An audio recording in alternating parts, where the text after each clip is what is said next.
Seja bem-vindo ao Em Foco. 2 mil milhões de euros em 30 anos. É o que o Governo espera poupar com a renegociação de 7 parcerias público-privadas.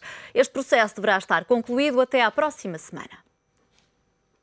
Nos próximos dias, o Governo e as concessionárias privadas vão assinar os acordos de revisão das 7 subconcessões rodoviárias, com prazo de 30 anos. Esta revisão pressupõe a construção de menos troços de estradas, vias rápidas e autoestradas, face ao que estava contratado nas subconcessões Transmontana, Douro Interior, Baixo Alentejo, Litoral Oeste, Algarve Litoral e Pinhal Interior. E terá um impacto orçamental significativo entre 2014 e 2025. Por uma razão simples, é que a maior parte dos pagamentos do Estado aos concessionários decorre da primeira metade dos contratos, ou seja, nos primeiros 15 anos. Feitas as contas, significa que ao longo dos 30 anos do acordo, o Estado deverá conseguir poupar em média 2 mil milhões de euros por ano.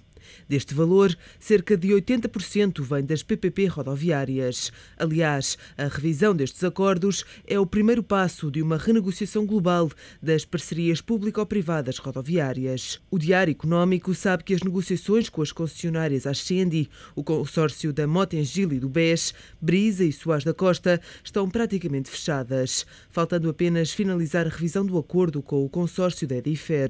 O passo seguinte passa pela revisão dos acordos das ex-SCUT e da matriz de risco entre o Estado e os privados. Segundo Pedro Passos Coelho, no total dará uma poupança de 4 a 5 mil milhões de euros nos 30 anos. E em estúdio neste Em Foco estão Pedro Sousa Carvalho, subdiretor, aliás, do Diário Económico, e Nuno Encarnação, deputado do PSD. Aos dois, muito boa tarde. Obrigada pela vossa presença neste Em Foco. Pedro, as negociações, ao que parece, com estas concessionárias estão praticamente finalizadas. Achas que houve aqui uma cedência, de facto, das concessionárias ou haverá contrapartidas que não são do conhecimento público? Antes de mais, boa tarde. Eu naturalmente acho que é preciso fazer aqui uma nuance dos termos, ou seja, nós estamos propriamente a falar quando o Governo içou a bandeira da renegociação, pensava-se, por exemplo, neste caso das concessões rodoviárias, que o Governo ia tentar renegociar os próprios contratos de forma que, eventualmente, a contrapartida para as concessionárias fosse menor e, naturalmente, com maior benefício para o Estado. E o que está-se a verificar nesta primeira fase não é propriamente uma renegociação, é mais uma revisão do próprio contrato. Ou seja, o que o Governo está a dizer é, meus senhores, se estava inicialmente contratado fazerem 30 km de autoestrada, agora não vamos fazer 30 km de autoestrada, vamos fazer 15 km de autoestrada, e assim o Governo naturalmente poupa, mas não está propriamente, ou seja, do lado das concessionárias. Pode fazer nas obras que ainda não começaram. Naturalmente. Ou obras que já estão no terreno, mas que é possível não fazer determinados troços, etc. Naturalmente não se vai deitar a obra feita abaixo. E nesse sentido, pelo menos nesta primeira fase, não está a pedir nenhum esforço. Mas, por exemplo, quando as empresas já têm projetado e previsto em termos de custos, até de contratação de pessoal, e para pegar no teu exemplo, esses tais 30 km, e de repente têm que reajustar para 10 ou para 15. Não há lugar a indemnizações nessa situação? Não, isso naturalmente... Já pode ter havido um investimento por parte das empresas. Não, porque eu acho que as empresas, o Governo, eu não sei naturalmente se foi bluff ou não foi bluff, lançou para os jornais a ideia de que também, eventualmente, se este tipo de renegociação não resultasse, poderia avançar com uma taxa, com um imposto extraordinário sobre algumas parcerias públicas ou privadas. E aquilo foi mais ou menos lido como uma forma de pressionar exatamente as concessionárias, em alguns casos, a terem, digamos, uma maior disponibilidade para negociar. Mas eu também não tenho propriamente pena de uma Mota-Engil, de uma concessionária qualquer, porque previa 30 km e agora vai ter 15, que eu também previa ter o meu subsídio de Natal e não vou ter. Portanto, a questão é se haverá aqui lugar a indemnização por parte do Estado e se ainda representar mais encargos para o Estado. A partir do momento em que estamos a falar de uma negociação ou de uma renegociação, significa que ambas as partes estão de acordo em renegociar. Portanto, parece-me uma coisa completamente pacífica, ou seja, ninguém está a quebrar o contrato, estão a apanhar o contrato e ambas as partes estão a acordar alterar os termos desse contrato, que é uma coisa completamente legal e, naturalmente, desde que as empresas aceitem e desde que o Estado também aceite, portanto, parece uma coisa relativamente pacífica.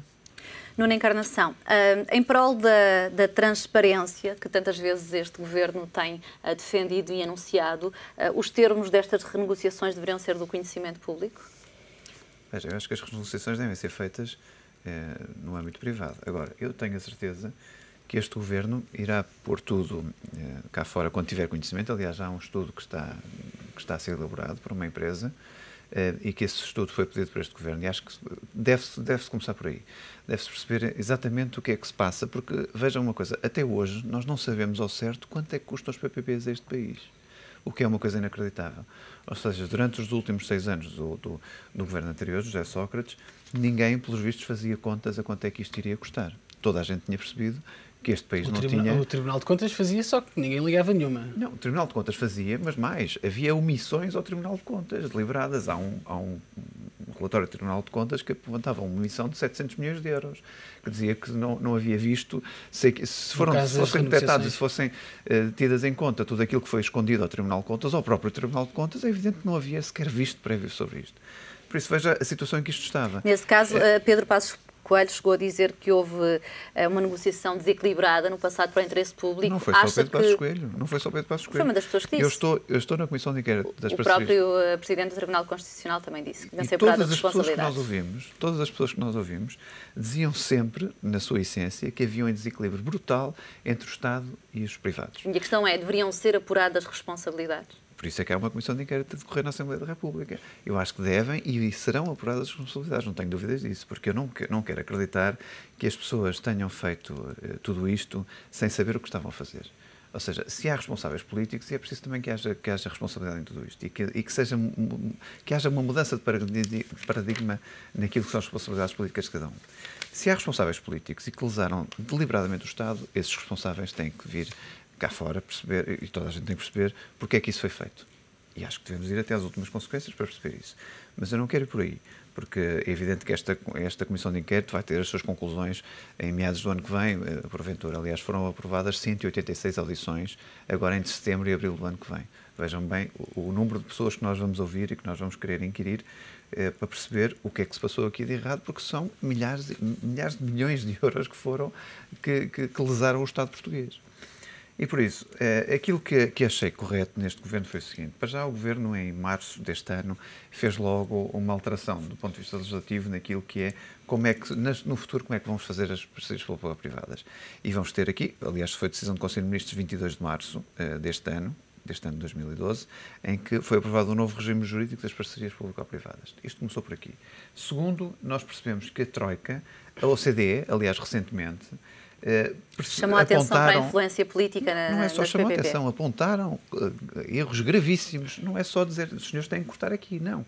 Além dos senhores terem que cortar aqui, naquilo que são este montante elevadíssimo para o Estado português, as parcerias público-privadas, apontaram erros de palmatória, assim se chamemos a eles, entre os quais o OCDE recentemente diz que há uma falta de conhecimento técnico do anterior governo sobre a questão das parcerias público-privadas. Ou seja, uma ignorância total de quem estava à frente destas pastas, e quem estava à frente destas pastas, obviamente, tem nomes, e nós sabemos quem é que são as pessoas. Depois, como lhe disse, nas primeiras audições que nós tivemos no âmbito da Comissão de Inquérito das Parcerias Público-Privadas, em que ouvimos toda a gente de vários setores, sejam eles técnicos, políticos, ouvimos um ex-secretário de Estado do Partido Socialista, em que todos apontaram que houve aqui um desequilíbrio total naquilo que era a relação Estado e a relação privados. Houve também conclusões pequeninas que diziam que como é que é possível, nos momentos em que nós vivíamos já, desde 2008 para cá, ver adjudicações. Aliás, a última foi a Ascendia, da Companhia Mota-Engil, que foi a mais cara de todas, aliás, que agora se ventila que vai haver uma renegociação em que consta, segundo aquilo que nós lemos, que será poupado 400 milhões de euros ao Estado. Mas como é que é possível, tempos antes do governo de José Sócrates cair, ter-se adjudicado uma obra daquela natureza, com os montantes elevados daquela natureza? E o facto destes contratos serem feitos por ajuste direto também, de alguma forma, coloca o Estado numa posição de... E com cláusulas que não são públicas, que é outro dos aspectos que são apontados e outros aspectos que o Governo, a partir de agora, percebe que vai ter que ser diferente. Ou seja, todas as cláusulas que são assinadas entre o Estado e as empresas privadas têm que ser com a total transparência, tem que ser de conhecimento de toda a gente. Não pode haver aqui cláusulas... E agora vão ser estas cláusulas nesta renegociação? Neste novo regime jurídico, o que é que está, que aponta? claramente o Governo assume que isso tem que ser. Os novos contratos ou esses também que estão a ser renegociados? Eu presumo que não pode haver segredos, ainda para mais numa comissão de inquérito, quando apresentar as suas conclusões, esses segredos serão dissipados porque tem que haver uma base naquilo que eram os segredos do Estado guardados pelo próprio Estado que não se compreende. Não se compreende. Pedro, neste processo de renegociação, e era um pouco onde eu estava a tentar chegar há pouco, estamos a falar de uma empresa privada que certamente ou dificilmente vai abdicar de ter lucros, mesmo que seja em prol do interesse público ou do interesse nacional. Se tiver que haver aqui uma relação de win-win, o que é que o Estado terá oferecido em troca? Oferecer em troca a... Nesta fase de renegociação, porque esta renegociação certamente implica várias componentes, desde o retorno do capital aos serviços ou a receitas. Achas que pode haver, por exemplo, uma perda na parte da receita, mas um prolongamento, por exemplo, da concessão? Eventualmente, aliás, numa das concessões, eu eventualmente saberá isso melhor que eu, que foi a primeira a ser renunciada, a Pinhal Interior, além da questão de existência de alguns troços, também eventualmente terá-se negociado um alargamento do prazo da concessão. Mas, naturalmente, eu acho que o Governo também não está aqui para prejudicar ninguém. Os contratos são feitos, se estão blindados ou se estão bem feitos, honra seja feita aos advogados das empresas privadas que negociaram, portanto, as empresas privadas estão a fazer o trabalho delas, o Estado fez mal o trabalho dele, paciência. O que colocava eu a questão entre, digamos, a relação de forças entre as concessionárias e o Estado, punha num patamar mais político. Ou seja, a questão da renegociação, como eu disse no início, meus senhores, vamos fazer menos do que aquilo estava previsto e, naturalmente, se há menos serviço, há menos encargos. Ponto final. Não há. E até as empresas, naturalmente, até têm interesse em não ser, digamos, hostis ao Estado, porque também, infelizmente, nós somos um meio pequeno e as empresas Estão também dependentes do Estado. Dependem, em grande medida, sobretudo as empresas de obras públicas, dependem, nesta altura, infelizmente, com a Troika cá não vai haver obras públicas, mas um dia a Troika há de ser na memória e é onde voltar haver obras públicas. Onde voltar a haver quando obras houver públicas. investimento para Agora, isso. a questão que eu acho, naturalmente, é que o Governo, ao encomendar por imposição da Troika, mas naturalmente até era uma coisa que era já suposto ter sido feita, foi das primeiras coisas no calendário da Troika a ser feita, atrasou-se um pouco. Passos Coelho já disse que já havia um relatório preliminar, já saiu nos jornais alguma das conclusões do relatório preliminar, que é um pouco na linha daquilo que já fez o Tribunal de Contas, que arrasa e diz que aquilo foi mal feito e que o Estado está a assumir prejuízos, fala de taxas, taxas internas de rentabilidade na ordem de 12, 13, 14% para as concessionárias, que é valores que não se praticam no mercado, sobretudo tendo em conta o nível dos juros atuais. Eu acho que dificilmente as conclusões vão ser diferentes daqueles relatórios que volta e meia vemos do Tribunal de Contas. E voltando à minha questão há pouco, no fundo o que me estás a dizer é que dificilmente a renegociação passará por mexer nessas taxas de rentabilidade. A negociação poderá passar por dizer, meus senhores, não vamos fazer 30 km, vamos fazer 15. Pois, mas a minha questão é exatamente essa. Há menos obra, mas há a mesma taxa. Mas aí talvez o Nuno esteja mais à vontade para explicar. Mas o que eu vejo de fora, e não tanto por dentro da renegociação, o que se percebe é que o Governo, ao dizer nós temos aqui um objetivo político de ter uma poupança de 30% com os encargos das PPPs, toda a gente vai ter que fazer sacrifícios. As pessoas, obviamente, não pensam só na questão de renegociar contratos, fazer menos obras e pagar mais. As pessoas pensam naquilo que também já foi ventilado, que é a possibilidade de haver um imposto, eventualmente extraordinários, sobre algumas parcerias público-privadas.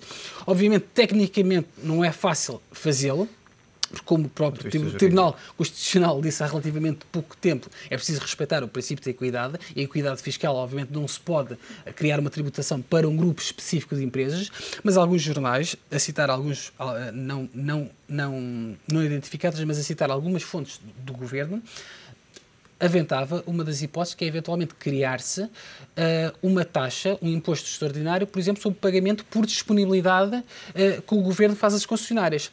Porque uma das alterações nas renegociações feitas pelo Partido Socialista, sobretudo com as concessões rodoviárias, é que quem passou a receber as receitas das portagens, por exemplo, foi as Estradas de Portugal, e depois o Estado, as Estradas de Portugal, pagava às concessionárias em função da disponibilidade. E uma das disponibilidade ou seja, de ter ali aquela infraestrutura, digamos, à disposição. E a grande crítica na altura feita também pelo Tribunal Constitucional é que, o Tribunal de Contas, exatamente, é que esse pagamento por disponibilidade teve em conta uma média de tráfego muito antes da crise. Agora já não se verifica. E que já não se verifica. Claro, com o aumento do combustível e com Não, e o próprio Tribunal de Contas, quando analisou, por exemplo, as ex-CUTs, chegou à conclusão que mesmo com a introdução das portagens, digamos que é utilizar o sistema do princípio do utilizador-pagador, essas portagens só iam chegar em velocidade de cruzeiro para pagar cerca de 30% a 40% do custo daquelas estradas. O resto, naturalmente, tinha que ser suportado pelos contribuintes. Nuno Encarnação, já que está, como dizia o Pedro, mais por dentro do processo e como já disse aqui que está a acompanhar a questão no Parlamento, para as pessoas também em casa um pouco tentarem perceber como é que se renegocia contratos que tantas vezes são tão bem blindados e tão bem defendidos pelas empresas, como é que, para além deste patamar político, como é que o Governo consegue ter esse poder para renegociar o que é que no fundo dá em troca? Se é só esta questão de dizer, meus senhores, não vamos construir 30 km, construímos 15, ou se poderá haver aqui outro tipo de promessas a longo prazo? Eu acho que toda a gente tem que perceber que de facto o país tem que contar com todos. E há uma declaração que o Secretário de Estado dos Transportes disse há uns meses atrás, é que se não tiver dinheiro não paga. Foi quase assim, quase um bocadinho de supetão, uma relação mais brusca, mas para perceber o seguinte, que apesar dos contratos blindados, as companhias, as empresas concessionárias que tiveram de facto estes contratos com rentabilidades inacreditáveis nos dias de hoje, se nós as tivéssemos, qualquer um de nós podia, e se quisesse e se pudesse, apostava em rentabilidades desta natureza, que os mercados não dão, como é óbvio, mas acho que toda a gente tem que perceber que tem que ser flexível. Eu lembro agora na questão de saúde, no setor da saúde, que no pagamento das próprias dívidas, as próprias farmacêuticas perdoaram ao Estado uns quase 300 milhões de euros de dívidas do próprio Estado em prol de receberem rapidamente. Por isso, também tem que perceber estas concessionárias que o Estado não tem dinheiro para assumir estes encargos todos até ao limite dos 30 anos. Não tem dinheiro. Já toda a gente mas muitas vezes é sabido, não estou a dizer que seja este o caso, mas muitas vezes há aquelas manobras de empurrar para daqui a 10 ou 20 anos qualquer promessa. Eu também não acredito que seja esse o princípio deste governo. Talvez de governos anteriores fosse, mas neste governo, e ainda para mais com a Troika em cima daquilo que são as negociações, com a OCDE também a apontar casos inacreditáveis, com o Tribunal de Contas a apontar, de facto, falhas gravíssimas. Vamos lá ver. Se o governo não chegar a acordo pelo âmbito da renegociação, em que a renegociação não passa apenas só por alargar, imagino, o prazo, porque acho que não é por esse princípio era o princípio que era válido neste país há muitos anos atrás. Mas podemos garantir que não vão existir encargos futuros para os contribuintes? Não, os encargos futuros já estão declaradamente mais do que aqueles assumidos. Que são previstos. O que nós estamos a tentar fazer, aliás, o que o Governo está a tentar fazer é poupar esse esforço financeiro inacreditável que os contribuintes têm que fazer. Mas no caso da não é assim tão estranho no caso da eletricidade, das rendas excessivas do setor da energia. Foi outro dos lobbies que o Governo naturalmente tentou. 100 milhões de euros ano. Sim, 1,8 até 1.000 milhões até 2020, mas, por exemplo, nesse caso, o que a Marta estava a dizer tinha razão, porque neste caso, por exemplo, aplicou-se. O Governo foi buscar às empresas de energia, ou seja, cortou-lhes parte da renda que lhes era atribuída, mas, em alguns casos, como foi o caso da EDP, aumentou o prazo de algumas concessões, nomeadamente as concessões de barragens hídricas. Claro que sim, mas... Não estou a dizer que é mau, estou a dizer que é uma das soluções... É uma das soluções. Agora, outra solução é do ponto de vista jurídico. O Governo quer, do ponto de vista jurídico, discutir se não houver renegociação com as concessionárias. É um problema depois complicado. Do ponto de vista jurídico é muito complicado, a não ser que se invoque interesses, de facto, de ordem jurídica. Acho que só há duas hipóteses de o invocar. Mas acho que não é por aí que o Governo está a tentar partir nesta altura e acho que também seria um mau princípio. Por isso eu acredito... arrastar-se ao processo durante muito mais tempo, com as litigâncias próprias dos tribunais. Imagino que o Estado deixa de pagar, só em juros de demora até depois ser encontrada a solução, e não sabemos depois se será favorável ao Estado ou não. Aliás, o Pedro dizia bem que os advogados daquelas companhias, de facto, foram brilhantes. Quem dera ao Estado ter aqueles advogados para defender o Estado e não terem aquele ataque lesivo que o Estado foi alvo. É que não nos podemos esquecer que nesta altura, e sendo um país intervencionado, há um fator de pressão que o Governo tem de apresentar resultados o mais depressa possível. Será que esse fator de pressão não pode fazer com que esteja a transferir essas tais vantagens para um longo prazo? Havia 2 pontos que o Governo teve algum atraso, mas que eram importantíssimos para o Governo. Era a questão das PPPs e a questão das fundações. E tanto uma como a outra, agora, nesta semana, tivemos aqui alguma luz ao fundo do túnel.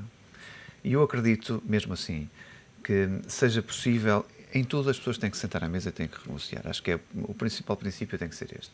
Se nos apontaram uma meta, este Governo, de 30% da redução daquilo que são os encargos já assumidos para os portugueses, é uma excelente notícia, que se pode dar nos 2 mil milhões, a 4 mil milhões, fala-se, nós ainda não temos também conhecimento do próprio estudo, mas fala-se nisso. Qualquer cêntimo a menos é excelente para este país. Depois veja uma coisa, mesmo os 30% que o Governo, imagino, conseguirá cortar nestes encargos incríveis nos próximos 30 anos, representam apenas 0,25% do déficit. É uma redução ínfima, mas é mais um exemplo. Isto é mais um exemplo que o Estado consegue cortar em todos os setores, que não há ninguém protegido. Até na banca, quando dizem há favorecimento na banca, não, ainda agora recentemente da recapitalização, o Estado empresta a 4, a banca paga a 8. E depois com interferências claras na gestão daquilo que é a Banca Nacional. Não é óbvio. Pedro, parece que esta poupança de 2 mil milhões em 30 anos será uma poupança real. É que, para além dos custos conhecidos, há vários outros que normalmente não estão especificados nos contratos, como custo de gestão, outsourcing, indenizações. Achas que há o risco de esta poupança não ser efetiva? Não, acho que não. Deixa-me só pegar só no final do que estava a dizer o Nuno, só para dar ao seu, que é o seu, que é do seu dono. No caso, por exemplo, da banca, que é também um setor com um lobby muito forte, e que está nas PPPs. E que está nas PPPs, mas não estava, ou seja, mas de qualquer maneira o esforço que foi pedido à banca foi também através da criação de uma taxa que foi inventada por Sócrates